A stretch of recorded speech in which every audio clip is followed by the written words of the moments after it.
আসসালামু আলাইকুম। আশা করি মহান আল্লাহ তাআলার অশেষ রহমতে সবাই ভালো আছেন। আলহামদুলিল্লাহ আমি ভালো আছি। মানুষ পরিবর্তন হয় মানসিকতায়, দেশ পরিবর্তন হয় শিক্ষায়, কোনো কিছুই পরিবর্তন করা সম্ভব হয় না অন্যের কাছ থেকে ভিক্ষায়।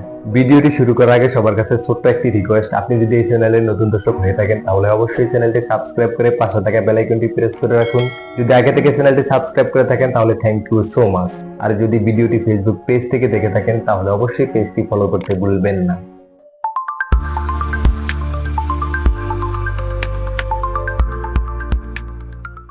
দেখেন, আমরা বিভিন্ন শাসনামল থেকে বিভিন্নভাবে মুক্তি পাইলেও নিজেদের মন মানসিকতা থেকে নিজেরা এখনো মুক্তি পাইনি।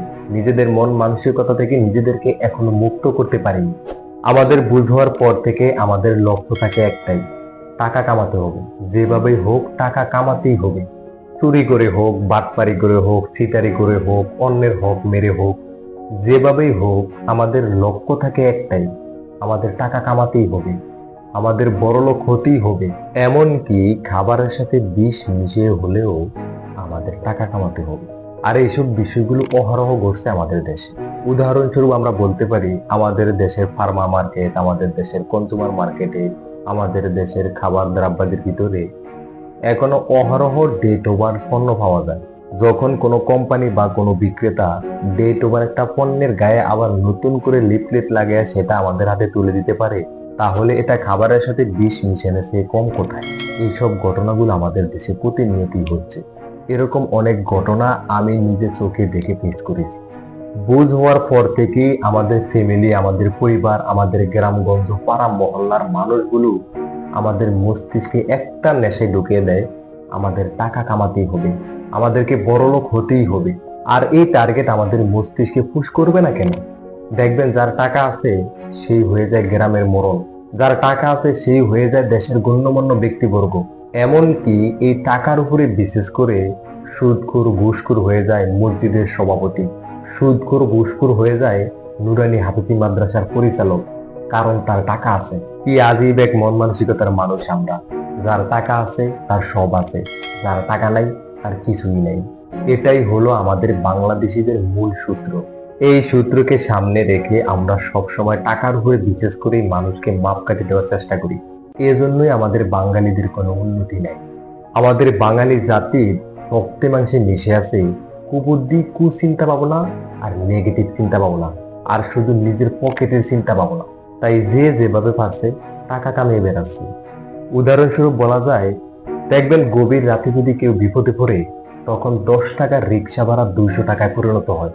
ইমার্জেন্সি কোথাও পানির প্রয়োজন হলে তখন 30 টাকার পানি 300 টাকা বেচতো একজন দোকানদার বিন্দু পরিমাণে চিন্তা করে না। গুদামজাত পণ্য দ্রব্যাদির সিন্ডিকেট, এগুলো তো নিত্যদিনের কাজে পরিণত হয়েছে আমাদের। এগুলোর কথা আর কি বলবো। রাস্তার একজন ফকিরের চিন্তা ভাবনা, মন মানসিকতা আর 20 তলা বিল্ডিং এর মালিকের চিন্তা ভাবনা, মন মানসিকতার ভিতরে বিন্দু পরিমাণে পার্থক্য নাই।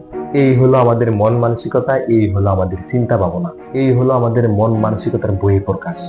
দেখেন, চীন, জাপান থেকে শুরু করে পৃথিবীর বিভিন্ন রাষ্ট্রে বিভিন্ন সময় প্রাথমিক শিক্ষা বন্ধ করে দিয়ে কারিগরি শিক্ষার প্রতি গুরুত্ব দেওয়া হয়েছে। কারিগরি শিক্ষার প্রশিক্ষণ দেওয়া হয়েছে জাতির এবং দেশের উন্নয়নের জন্য। এখন আমি মনে করি আমাদের দেশের মানুষের মন মানসিকতা পরিবর্তন করা খুব জরুরি। এজন্য আমাদের প্রাথমিক পর্যায়ের শিক্ষা থেকে শুরু করে মোটিভেশনাল শিক্ষা দেওয়া অত্যন্ত গুরুত্বপূর্ণ, অত্যন্ত জরুরি। যে শিক্ষার মূল উদ্দেশ্য থাকবে মানুষের মন মানসিকতাকে পরিবর্তন করা, মানুষের মন মানসিকতাকে পজিটিভের দিকে ধাবিত করা। শিশু থেকেই যদি আমাদের মন মানসিকতার পরিবর্তন শুরু করা যায়, পাশাপাশি মানুষের মূল্যায়নের মাপকাঠি যদি টাকায় পরিমাপ করা বাদ দেওয়া যায়, তবে এই দেশকে পরিবর্তন করা সম্ভব বলে আমার ধারণা। তবে বাংলাদেশকে উন্নয়ন করা সম্ভব বলে আমার ধারণা। আজকের মতো এই পর্যন্তই। আমার ভিডিওর শুরু থেকে এখন পর্যন্ত যদি আমার কথাবার্তায় কোনো ধরনের ভুলভ্রান্তি হয়ে থাকে, আশা করি সবাই ক্ষমা এবং সুন্দর দৃষ্টিতে দেখবেন।